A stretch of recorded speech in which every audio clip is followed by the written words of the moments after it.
Vous êtes ici sur Histoire et Portrait. Henri V de France, histoire complète. Origine et jeunesse. Henri V, né Henri-Charles Ferdinand Marie de Bourbon, est né le 29 septembre 1820 à Prague, en Bohême. Il est le fils du comte de Chambord, le prince Louis-Antoine de Bourbon, et de Marie-Thérèse de Bourbon.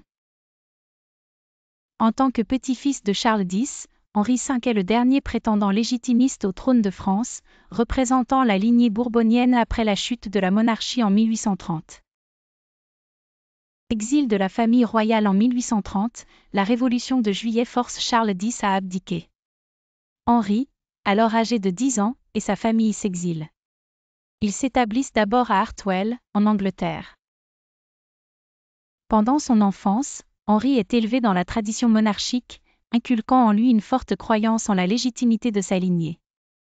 Il est un fervent défenseur de la monarchie légitime, considérant Louis-Philippe, qui lui succède, comme un usurpateur. Le prétendant légitimiste Henri est proclamé roi sous le nom de Henri V à la mort de son grand-père en 1844.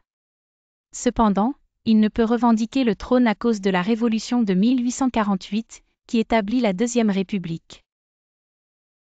Ses partisans, appelés les légitimistes, espèrent son retour sur le trône, mais la situation politique en France reste instable. La guerre franco-prussienne et le siège de Paris en 1870, la France entre en guerre avec la Prusse, ce qui conduit à une défaite rapide et à la capture de l'empereur Napoléon III. La République est proclamée à Paris, et Henri se trouve une fois de plus éloigné du pouvoir.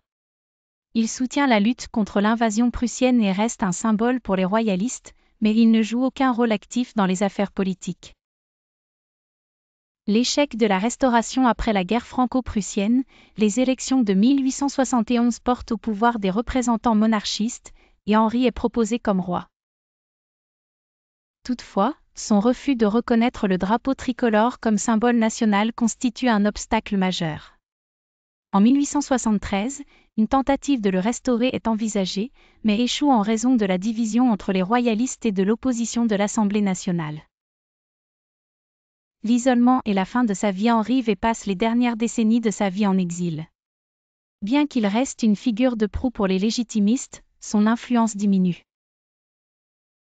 Il meurt le 24 août 1883 à Frosdorf, en Autriche, sans jamais avoir régné. Sa mort marque la fin de l'espoir pour la restauration de la monarchie légitimiste en France.